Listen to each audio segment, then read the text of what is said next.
las comunidades incestuosas más degeneradas de Estados Unidos. Lo que quedó después de décadas de descendientes deformes revela una oscura y perturbadora realidad que se oculta en las profundidades de ciertas regiones aisladas de América, donde el entrelazamiento genético entre parientes cercanos dio lugar a generaciones de sufrimiento silencioso que pocos se atreven a mencionar. Es 1947 en el corazón de los Apalaches, una región montañosa que se extiende por varios estados del este de Estados Unidos. Los profundos valles y las empinadas montañas crearon bolsas de aislamiento donde comunidades enteras permanecieron separadas del resto de la civilización durante décadas, a veces siglos. Una de estas comunidades fue establecida a finales del siglo XIX en un valle remoto de Pine Mountain, Kentucky, por 3 familias pioneras, los Hartley, los Dawson y los Mallister. El aislamiento geográfico extremo, combinado con la desconfianza hacia los forasteros, creó las condiciones perfectas para que las uniones entre parientes cercanos se convirtieran no solo en aceptadas, sino institucionalizadas como tradición familiar. Este es el caso de la familia Dorson, cuya oscura historia solo salió a la luz cuando las autoridades de salud pública visitaron la región en 1947, alertadas por informes de condiciones médicas inusuales que afectaban a múltiples miembros de la comunidad. El Dr. A. Robert Caldwell, un médico enviado por el Departamento de Salud Pública de Kentucky, documentó sus hallazgos en un informe confidencial que permaneció archivado durante décadas. Lo que encontré en Pine Mountain desafía la comprensión humana y plantea inquietantes preguntas sobre lo que sucede cuando las comunidades se aíslan completamente de la sociedad moderna, escribió en sus notas personales. La familia Dawson, liderada por el patriarca Elijah Dorson, entonces de 67 años, había establecido un patrón de matrimonios entre primos durante al menos 4 generaciones. Con el tiempo, este círculo endogámico se cerró aún más, resultando en uniones entre hermanos, tíos y sobrinas, e incluso entre padres e hijas. El resultado fue una comunidad donde casi todos compartían una carga genética peligrosamente similar. Cuando el Dr. Caldwell llegó al valle, fue recibido con hostilidad. La comunidad Dorson vivía en un conjunto de cabañas rústicas dispersas a lo largo de un arroyo de montaña. Lo que más le impresionó fue el silencio opresivo que se cernía sobre el lugar. No había niños jugando o corriendo como cabría esperar, solo miradas recelosas de personas que se escondían tras cortinas raídas, informó. Solo con la ayuda de Martha Dawson, una joven de 19 años que había logrado asistir a la escuela en el pueblo más cercano durante algunos años, antes de ser obligada a regresar, Caldwell consiguió acceder a la comunidad. Martha, nacida de 1900 en una relación entre primos hermanos, que a su vez eran hijos de primos, era una de las pocas que no presentaba características físicas evidentes de la prolongada consanguinidad de la familia. Doctor, nadie de aquí se va nunca, y los que se van no regresan. Somos diferentes y ellos lo saben allá afuera, explicó Martha en su primer encuentro con Caldwell. La realidad que el doctor documentó en las semanas siguientes fue devastadora. Entre aproximadamente 40 miembros de la comunidad Dorson, el doctor identificó un patrón alarmante de condiciones médicas: baja estatura, malformaciones faciales, dedos adicionales en manos y pies, problemas congénitos del corazón y, que lo más perturbador, una alta tasa de retraso cognitivo. De los 12 niños nacidos en los últimos 10 años, 9 presentaban algún grado de discapacidad intelectual. El caso más emblemático era Samuel Dorson, de 12 años, hijo de primos hermanos, que a su vez eran hijos de hermanos casados con sus propios primos. Samuel tenía una cabeza desproporcionadamente pequeña, ojos muy separados, estatura baja para su edad e incapacidad para hablar más de unas pocas palabras sencillas. Su hermano menor, Joseph, de 8 años, había nacido con un grave defecto cardíaco y 5 dedos en cada mano. El aislamiento no es solo geográfico, sino también genético, escribió Caldwell. Cada nacimiento perpetúa e intensifica los rasgos recesivos que en una población más diversa rara vez se manifestarían. El patriarca Elijah defendía ferozmente lo que llamaba la pureza familiar. En una rara conversación con el doctor, afirmó: «La sangre Dorson es fuerte. No necesitamos extraños que debiliten lo que hemos construido aquí». Más tarde, Caldwell descubrió que esta creencia tenía raíces en el pasado traumático de la familia. Los primeros Dorson habían huido de la persecución religiosa en la década de 1880, asentándose en este valle remoto con la convicción de que el mundo exterior estaba corrompido y que solo manteniéndose completamente aparte podrían preservar su salvación espiritual. La situación más alarmante que el doctor documentó involucraba a la familia inmediata de Jeremiah Dawson, hijo de Elijah, quien se había casado con su media hermana Rebecca. De los 6 hijos nacidos de esta unión, solo 3 sobrevivieron más allá de la infancia. Todos presentaban características físicas distintivas: rostro asimétrico, mandíbula poco desarrollada y graves problemas de visión. 2 no podían caminar sin ayuda, debido a malformaciones óseas en las piernas. El informe del Dr. Caldwell sobre los Dawson desencadenó una investigación más amplia que reveló patrones similares en comunidades vecinas. En el valle adyacente, los Hartley mantenían prácticas semejantes, aunque a menor escala. La diferencia crucial era que ocasionalmente permitían matrimonios con miembros de otras familias aisladas de la región. Esta pequeña variación resultaba en efectos genéticos visiblemente distintos. Mientras los Dawson presentaban condiciones más graves, los Hartley mostraban un patrón más leve aunque igualmente preocupante de anomalías genéticas. El caso de los Hartley nos muestra lo que podría haber ocurrido si los Dawson hubieran permitido incluso un mínimo de diversidad genética en su linaje, señaló el doctor.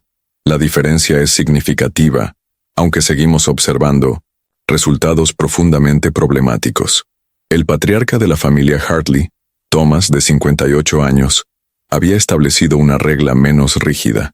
Se permitían matrimonios entre primos hermanos, pero se prohibían las uniones entre hermanos. Esta pequeña distinción dio lugar a una comunidad donde las condiciones físicas extremas eran menos frecuentes, aunque todavía presentes. En 1949, el caso de las comunidades de Pine Mountain llamó la atención de la doctora Eleyanena Fleming, genetista de la Universidad de Columbia, quien había estudiado los efectos de la endogamia en poblaciones aisladas.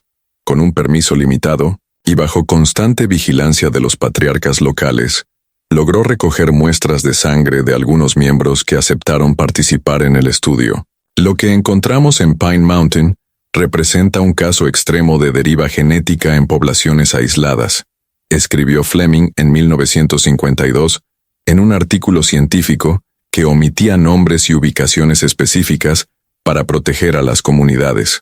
Cuando una población se reproduce exclusivamente dentro de un grupo muy pequeño durante varias generaciones, ciertas variantes genéticas pueden amplificarse o eliminarse por mero azar, resultando en frecuencias alélicas muy diferentes a las de las poblaciones generales. Los estudios de Fleming mostraron que en las familias más endogámicas, como los Dawson, el coeficiente de consanguinidad, una medida que cuantifica la probabilidad de que un individuo herede alelos idénticos de ancestros comunes, alcanzaba niveles alarmantes de hasta un 25%, equivalente al grado de parentesco genético entre padre e hijo o entre hermanos. Uno de los aspectos más perturbadores documentados tanto por Caldwell como por Fleming fue el impacto psicológico y social en los niños nacidos de estas uniones.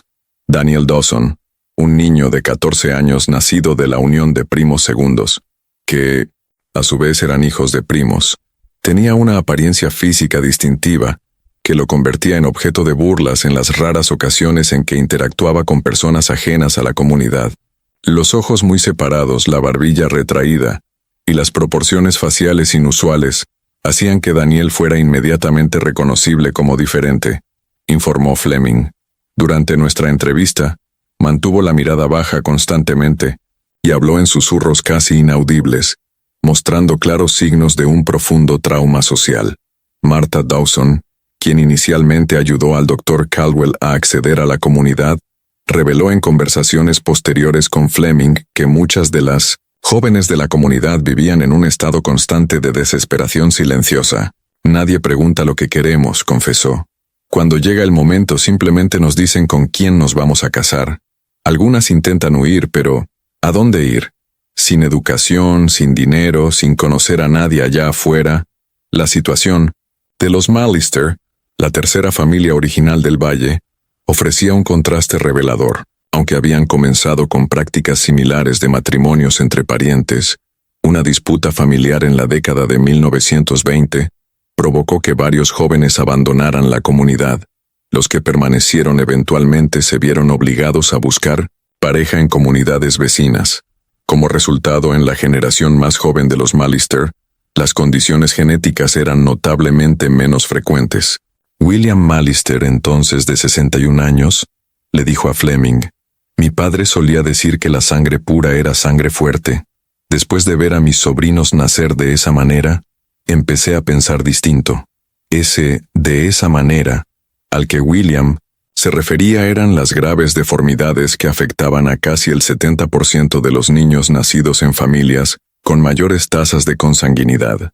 Los registros médicos recopilados por Caldwell documentaban casos de polidactilia, dedos adicionales, sindactilia, fusión de dedos, microcefalia, defectos congénitos del corazón y diversos grados de discapacidad cognitiva. La doctora Fleming observó un patrón inquietante.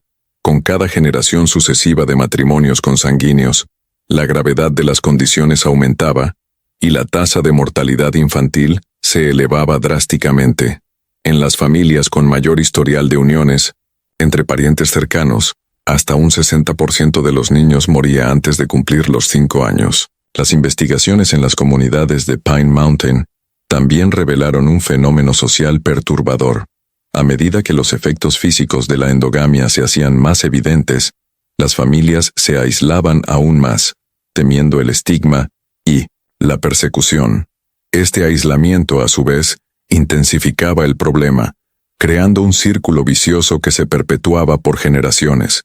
Lo que presenciamos aquí, concluyó Fleming, no es solo una tragedia médica, sino también humana. Estas familias atrapadas en ciclos de aislamiento geográfico, social y genético, han creado sin querer condiciones que perpetúan su propio sufrimiento. En 1953, la situación en Pine Mountain dio un giro dramático, cuando una joven de 16 años, Ruth Dawson, logró escapar de la comunidad y llegó al pueblo de Harlan, a unos 30 kilómetros de distancia. Exhausta y desorientada, Ruth fue encontrada por un oficial de policía local que, alarmado por su apariencia física y su estado emocional, la llevó al hospital del pueblo.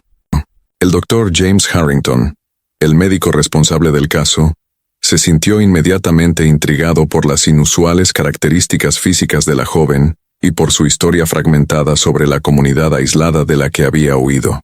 La paciente muestra claros signos de malformaciones congénitas consistentes con un historial de consanguinidad prolongada, registró en su informe inicial.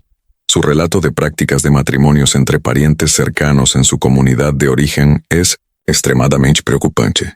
Ruth reveló que había huido para evitar un matrimonio arreglado con su tío materno, un hombre de 42 años que ya había tenido 2 esposas anteriores, ambas fallecidas durante el parto.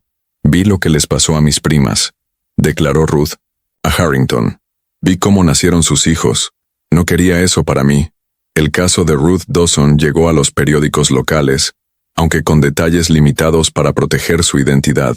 El titular del Harlan Daily Enterprise del 7 de mayo de 1953 se limitaba a decir: «Joven huye de comunidad aislada e informa prácticas matrimoniales perturbadoras». Esa exposición pública, aunque limitada, provocó una respuesta de las autoridades estatales. El Departamento de Bienestar Infantil de Kentucky envió trabajadores sociales para investigar las condiciones en la comunidad de Pine Mountain, acompañados por funcionarios de salud pública y la policía local. Cuando la delegación llegó al Valle Dorson el 15 de mayo de 1953, encontraron una comunidad en aparente abandono. Las cabañas estaban vacías, las pertenencias personales dejadas atrás, como si los residentes hubieran partido apresuradamente. De los aproximadamente 40 miembros de la familia Dorson documentados por el Dr. Caldwell 6 años antes, no había rastro alguno. Me pareció que simplemente desaparecieron en el bosque como fantasmas, escribió Sarah Jenkins, una trabajadora social que participó en la expedición. Encontramos evidencia de que se habían marchado recientemente. Restos de comida aún frescos, estufas todavía calientes. Claramente, alguien los había alertado sobre nuestra llegada. Solo meses después, gracias a la información proporcionada por cazadores locales, las autoridades descubrieron que los Dawson se habían trasladado a un área aún más remota, en las montañas Cumberland, aproximadamente 80 kilómetros al norte, cerca de la frontera con Virginia. Este nuevo asentamiento era prácticamente inaccesible en vehículos, requiriendo una caminata ardua de varios días por terreno montañoso. Si algo aprendemos del caso Dawson, es que el aislamiento autoimpuesto puede ser más fuerte que cualquier intervención externa, observó la doctora Fleming en un informe posterior. Cuando una comunidad está convencida de que su supervivencia depende de mantenerse separada del mundo exterior, encontrará la manera de preservar esa separación sin importar el costo. Mientras tanto, Ruth Dawson, bajo la protección de los servicios sociales estatales, inició un difícil proceso de adaptación a la vida fuera de su comunidad aislada. Al principio, fue colocada en un hogar temporal de acogida y enfrentó enormes desafíos de integración. La paciente demuestra una extrema dificultad con conceptos básicos de la vida moderna, informó su trabajadora social en agosto de 1953. Se aterrorizó la primera vez que vio un televisor, creyendo que era una especie de ventana mágica. Su educación formal es prácticamente inexistente, y su comprensión del mundo exterior fue moldeada principalmente por relatos distorsionados, contados por los ancianos de la comunidad. Esta es la reacción que muchos tienen al conocer casos como el de los Dawson, donde el verdadero precio del aislamiento extremo lo pagan los más vulnerables. En 1955, 2 años después de su huida, Ruth concedió una entrevista anónima a un psicólogo de la Universidad de Kentucky que estudiaba comunidades aisladas.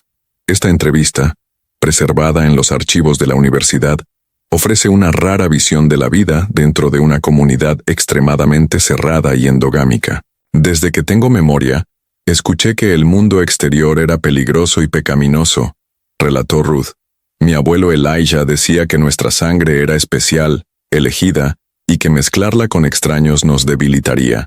Cuando los niños nacían diferentes, él decía que era porque alguien había desobedecido en el pasado, trayendo la maldición a nuestra familia. Ruth describió un sistema social donde los matrimonios eran decididos exclusivamente por los ancianos varones de la familia, generalmente cuando las niñas tenían entre 13 y 16 años. La elección de las parejas se hacía en función de consideraciones prácticas, como la distribución de tierras y recursos, sin ninguna consulta a los jóvenes implicados. Algunas chicas intentaban huir como yo, otras encontraron otros medios de escape, relató Ruth refiriéndose de manera indirecta a casos de suicidio que, según ella, no eran infrecuentes entre las jóvenes de la comunidad. Los ancianos decían que era debilidad del espíritu, pero nosotras sabíamos la verdad. La década de 1960 trajo cambios significativos a las regiones montañosas del este de Estados Unidos. La guerra contra la pobreza del presidente Lyndon Johnson dirigió una atención y recursos sin precedentes hacia los Apalaches, una de las regiones más empobrecidas del país. Programas federales enviaron médicos, maestros y trabajadores sociales a zonas que habían permanecido prácticamente intactas frente a la modernidad. En 1964, un equipo médico móvil del programa de la Appalachian Regional Commission llegó al área donde se creía que los Dawson se habían reubicado. Lo que encontraron fue sorprendente. La comunidad se había fragmentado en pequeños grupos familiares dispersos, en una amplia zona, cada uno viviendo en aislamiento extremo. La doctora Margaret Holloway, quien dirigía el equipo médico, documentó sus encuentros con estos grupos aislados. En más de 20 años de práctica médica, nunca he presenciado una concentración tan alta de condiciones genéticas en una sola población. En una cabaña habitada por 7 personas identificadas como miembros de la familia Dawson, 5 presentaban malformaciones físicas evidentes, y todos demostraban algún grado de discapacidad cognitiva. Las notas de la doctora Holloway revelan detalles inquietantes sobre el estado de la comunidad dispersa. En un lugar encontró a una joven de aproximadamente 20 años con rasgos faciales distintivos, ojos muy separados, frente prominente y barbilla retraída, cuidando de 3 niños, pequeños que presentaban condiciones similares. La joven, que se identificó únicamente como Sara, reveló que era tanto madre como prima hermana de los niños. Cuando pregunté por el padre de los niños, escribió Holloway, Sara señaló una fotografía en la pared que mostraba a un hombre anciano, al que identificó como su tío. La naturalidad con la que compartió esta información sugiere una normalización profundamente arraigada de las prácticas matrimoniales consanguíneas. En otro lugar, el equipo encontró una situación aún más alarmante. 2 hermanos adultos, ambos con características físicas indicativas de prolongada consanguinidad, viviendo juntos con sus 3 hijos. Los niños, de entre 4 y 10 años, presentaban graves condiciones físicas y cognitivas. El mayor no podía hablar más allá de sonidos básicos y tenía dificultades para caminar debido a malformaciones en las piernas. Lo que presenciamos aquí no es solo el resultado de generaciones de matrimonios consanguíneos, concluyó Holloway, sino la culminación de décadas de aislamiento social, educativo y económico. Estas familias están atrapadas en un ciclo autoperpetuado de extrema pobreza, ignorancia y enfermedad. El equipo médico intentó ofrecer asistencia, pero encontró una resistencia significativa. Los miembros mayores de la comunidad dispersa rechazaban cualquier contacto con los forasteros, y aun aquellos que aceptaban ayuda médica básica, a menudo desaparecían antes de las visitas de seguimiento programadas. En 1967, como parte de una iniciativa más amplia para documentar las condiciones en las regiones más remotas de los Apalaches, un equipo de documentalistas de la Universidad de Kentucky intentó localizar y filmar a algunos de estos grupos, aislados.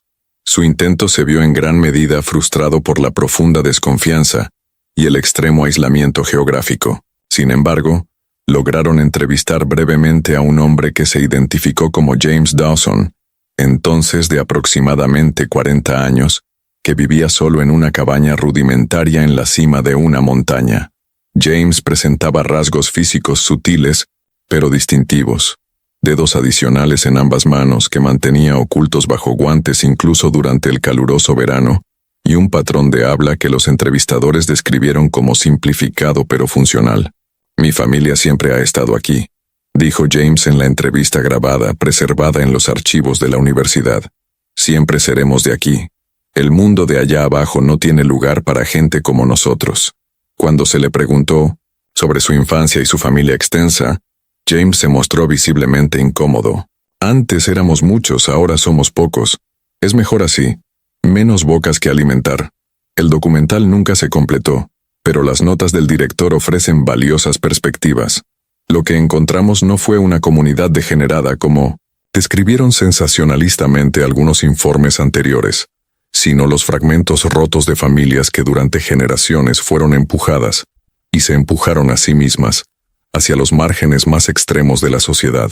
La tragedia no está solo en las condiciones médicas evidentes, sino en la completa deshumanización que estas personas han sufrido tanto por parte de los forasteros, como, aparentemente, dentro de sus propias estructuras familiares.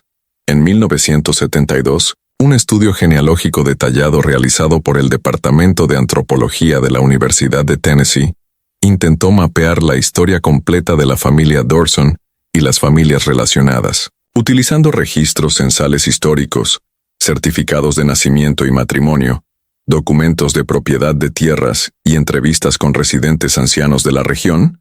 Los investigadores lograron construir un árbol genealógico parcial que se remontaba a 1850. El estudio reveló que las 3 familias originales, Dawson, Hartley y Mallister, ya estaban relacionadas por matrimonio antes de establecerse en el valle de Pine Mountain. Todas descendían de un pequeño grupo de colonos escoceses irlandeses que habían emigrado juntos a Estados Unidos en la década de 1820 y que habían mantenido lazos estrechos desde entonces. Lo que observamos aquí, concluyó el estudio, es un caso extremo de lo que los antropólogos llaman el efecto fundador.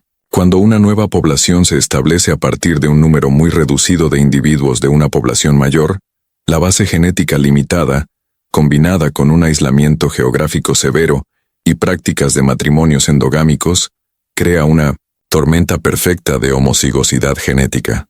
La década de 1980 trajo cambios profundos a los Apalaches.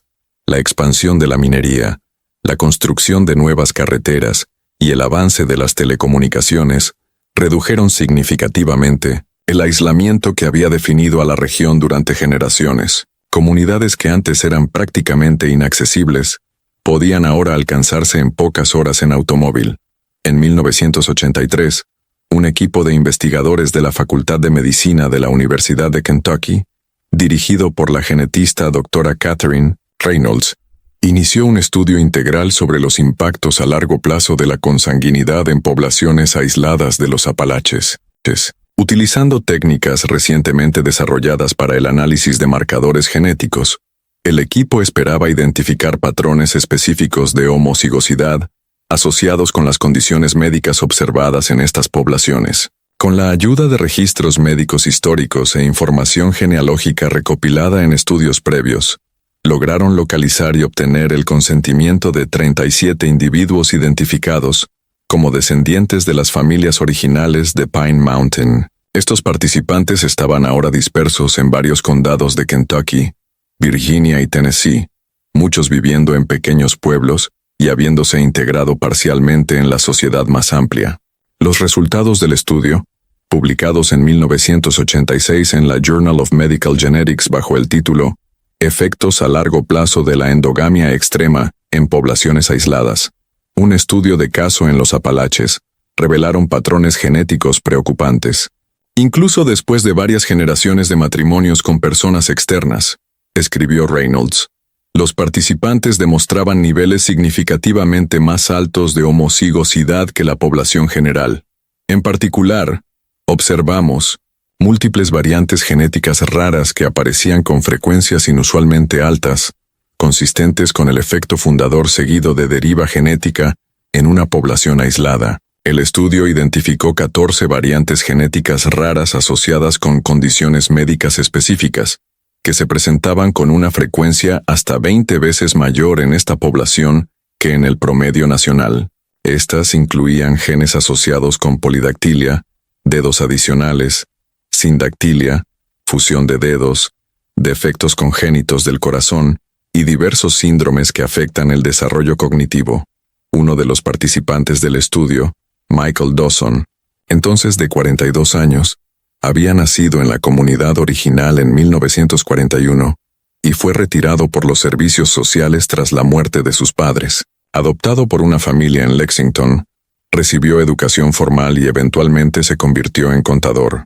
Michael, quien nació con sindactilia en los pies y problemas cardíacos congénitos que requirieron múltiples cirugías a lo largo de su vida, ofrecía una perspectiva única como alguien que había vivido tanto dentro como fuera de la comunidad aislada. Durante mucho tiempo intenté olvidar de dónde venía, relató Michael a los investigadores. Cambié mi apellido, inventé un pasado nuevo, pero las preguntas de los médicos nunca cesaban. ¿Existe un historial familiar de esta condición? ¿Tus padres eran parientes? Eventualmente tuve que enfrentar la verdad sobre mis orígenes. Michael reveló que, tras años de terapia, había decidido reconectarse con sus raíces familiares. En 1979, utilizando registros públicos y la ayuda de un detective privado, logró localizar a algunos primos lejanos que aún vivían en zonas rurales de Kentucky. Lo que encontré fue profundamente perturbador, informó. Muchos de mis parientes más cercanos ya habían fallecido, algunos muy jóvenes. Los que quedaban vivían en condiciones de extrema pobreza, muchos con graves problemas de salud. Lo más impactante fue que, incluso después de todo lo que habían sufrido, algunos todavía defendían las viejas prácticas que habían causado tanto daño. Uno de los primos que Michael encontró, Joseph Dawson, había nacido en la comunidad original en 1945 y permanecía en la región. Joseph presentaba rasgos físicos distintivos, estatura muy baja, rostro asimétrico y 6 dedos en cada mano. Vivía solo en una pequeña casa rodante en las afueras de un pueblo minero, manteniéndose con trabajos ocasionales y asistencia gubernamental. Joseph me dijo que cuando era joven, nuestro abuelo Elijah solía decir que éramos especiales, elegidos por Dios para ser diferentes, relató Michael. Él lo creyó hasta el final. Pero Joseph dijo algo que nunca olvidaré. No somos especiales, somos simplemente lo que sucede cuando la gente tiene demasiado miedo del mundo exterior. El estudio de la doctora Reynolds reveló otro aspecto inquietante. Incluso entre los descendientes que se habían integrado en la sociedad más amplia y se habían casado con personas sin relación familiar, el impacto genético de la consanguinidad histórica persistía. Las condiciones recesivas continuaban apareciendo con frecuencias anormalmente altas, un recordatorio de que la herencia genética puede durar muchas generaciones más allá de las prácticas que la originaron. En 1990, un censo informal realizado por trabajadores sociales identificó aproximadamente a 120 individuos en 3 estados que podían rastrear su ascendencia directamente hasta las familias originales de Pine Mountain. De ellos, cerca del 70% presentaba alguna condición médica potencialmente vinculada al historial de consanguinidad, que iba desde manifestaciones leves, como dedos adicionales fácilmente corregibles mediante cirugía, hasta condiciones graves, como deficiencias cognitivas profundas y defectos cardíacos fatales. Lo que comenzó como la historia de 3 familias aisladas en la década de 1880, resultó, un siglo después, en una diáspora de sufrimiento que afecta a cientos de vidas hasta el día de hoy, concluyó Reynolds en su informe final. Este es quizás el ejemplo más claro y trágico del impacto a largo plazo que el aislamiento extremo y las prácticas de matrimonios endogámicos pueden tener en las poblaciones humanas. En 1997, 50 años después de la visita inicial del Dr. Caldwell a Pine Mountain, un equipo de documentalistas visitó el área original donde la comunidad se había establecido. Lo que encontraron fueron solo ruinas, cimientos de piedra cubiertos de vegetación, un cementerio abandonado con lápidas simples marcadas únicamente con iniciales y fechas, y el profundo silencio de las montañas que habían albergado tantas historias nunca contadas. Una de las últimas entrevistadas del documental fue Emma Hartley, entonces de 78 años, una de las pocas sobrevivientes de la comunidad original que había logrado escapar en su juventud.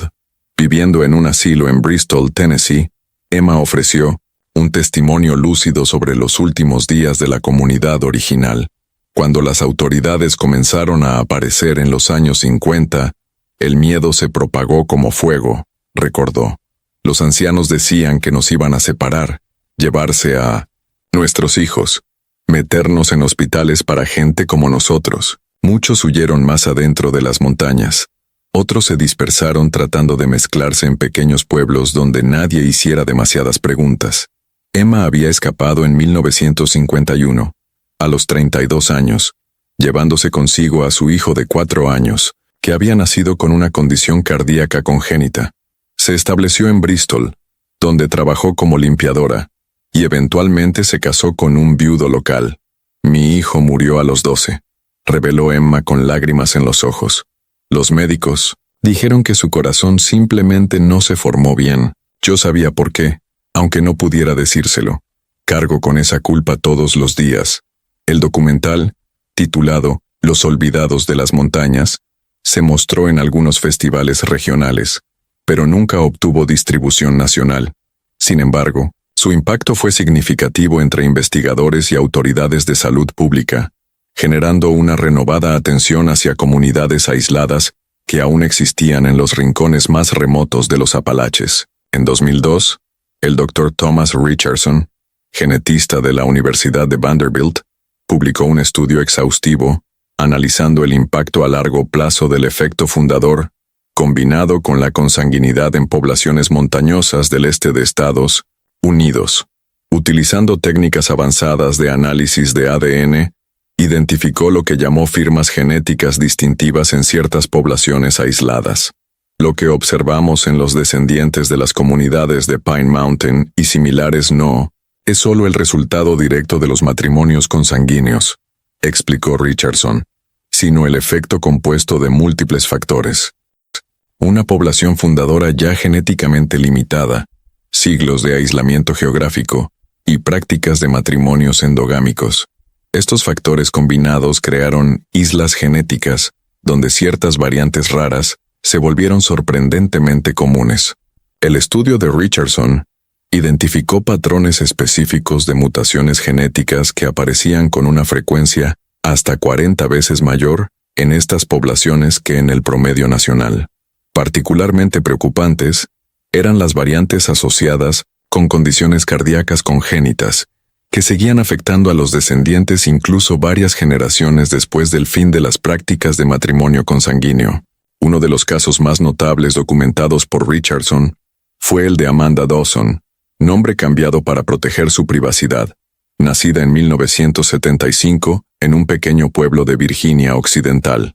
Aunque sus padres no eran parientes cercanos, ambos descendían de diferentes ramas de la familia Dawson original. Amanda nació con una rara forma de defecto cardíaco congénito que requirió múltiples cirugías a lo largo de su vida. El caso de Amanda ilustra cómo el impacto genético de la consanguinidad histórica puede persistir durante generaciones, explicó Richardson. Incluso cuando los matrimonios entre parientes cercanos cesan, ciertas variantes genéticas, ya concentradas en la población, pueden seguir causando problemas cuando dos portadores, sin saberlo, tienen hijos en común. En 2005, un programa de extensión de la Universidad de Kentucky inició un proyecto de educación genética dirigido específicamente a comunidades rurales de los Apalaches con historial documentado de aislamiento extremo, dirigido por la doctora Jennifer Morris, genetista y oriunda de la región. El programa ofrecía asesoría y pruebas genéticas gratuitas para personas que sospechaban tener ascendencia en familias históricamente aisladas. Nuestro objetivo no es estigmatizar a estas comunidades ni exponer historias dolorosas del pasado, explicó Morris en una entrevista con el Louisville Courier Journal, sino ayudar a la gente a comprender sus riesgos potenciales y tomar decisiones informadas sobre su salud y la de sus familias. El programa enfrentó resistencia inicial en algunas áreas, donde el tema de la consanguinidad histórica seguía siendo un tabú profundo. Sin embargo, trabajando con líderes comunitarios, locales y enfatizando los beneficios prácticos para la salud, gradualmente logró ganar aceptación. Uno de los participantes del programa, Robert Mallister, de 45 años, descubrió a través de pruebas genéticas que portaba 3 variantes raras asociadas con condiciones potencialmente graves, todas vinculadas al historial de consanguinidad de su familia ancestral. 2 de sus 3 hijos también habían heredado algunas de estas variantes. Nunca supe mucho sobre la historia de mi familia, relató Robert. Mis padres no hablaban de ello, y crecí pensando que éramos solo una familia común de la región. Descubrir esta conexión con un pasado que ni siquiera sabía que existía fue impactante, pero también revelador. Ahora entiendo por qué ciertos problemas médicos parecen afectar tanto a nuestra familia. En 2010, la doctora Morris publicó los resultados de 5 años del programa en la revista Community Genetics. Los datos revelaron que, entre más de 500 participantes analizados, aproximadamente el 35% portaba al menos una variante genética rara asociada con familias históricamente endogámicas de la región. Esta cifra era sorprendentemente alta considerando que muchos participantes no tenían conocimiento previo de sus vínculos con estas familias. Lo que muestran nuestros datos es que el impacto genético de estas comunidades históricas se ha extendido mucho más de lo que se imaginaba inicialmente, concluyó Morris. A través de décadas de migración, matrimonios entre comunidades y la integración gradual de estas familias en la sociedad en general, ciertas variantes genéticas se han dispersado ampliamente por toda la población regional. En 2015, un estudio de seguimiento realizado por el equipo de Morris utilizó técnicas avanzadas de secuenciación genómica para mapear con precisión la dispersión de variantes genéticas específicas asociadas con las familias originales de Pine Mountain. Los resultados se visualizaron como un mapa de calor genético que cubría partes de 5 estados: Kentucky, Virginia, Virginia Occidental, Tennessee y Carolina del Norte.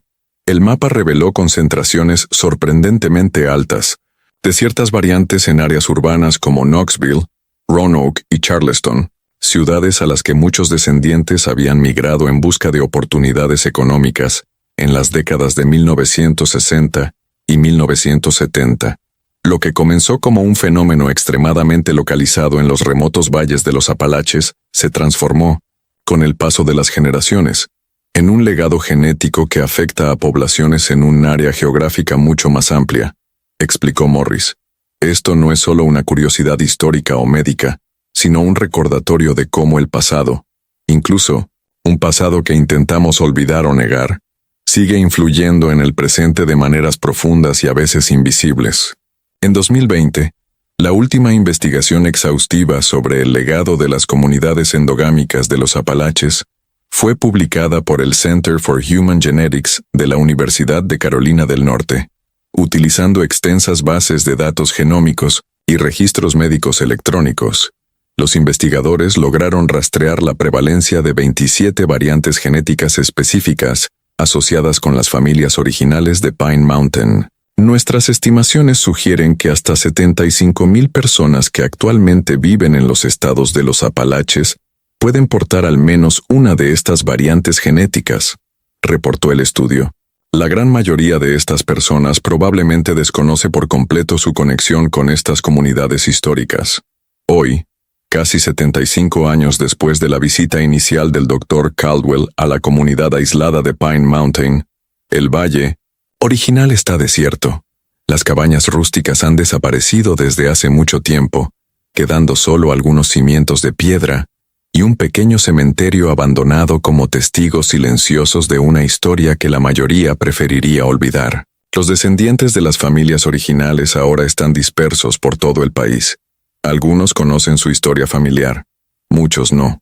Algunos aún llevan las marcas visibles de esta herencia en sus cuerpos, rasgos faciales distintivos, dedos adicionales o cicatrices de cirugías para corregir defectos cardíacos congénitos. Otros no muestran señales externas, pero portan variantes genéticas invisibles que pueden manifestarse en generaciones futuras. El legado de las comunidades consanguíneas de los Apalaches sigue siendo un tema sensible en la región, rara vez discutido abiertamente. Sin embargo, para médicos, genetistas e historiadores, representa un caso extraordinario de estudio sobre los efectos a largo plazo del aislamiento extremo y las prácticas de matrimonio endogámico en las poblaciones humanas. Como observó la doctora Morris en su conferencia de 2022 en el Congreso Anual de la American Society of Human Genetics, la historia de las familias de Pine Mountain no es solo una curiosidad del pasado, ni un caso extremo de aislamiento genético.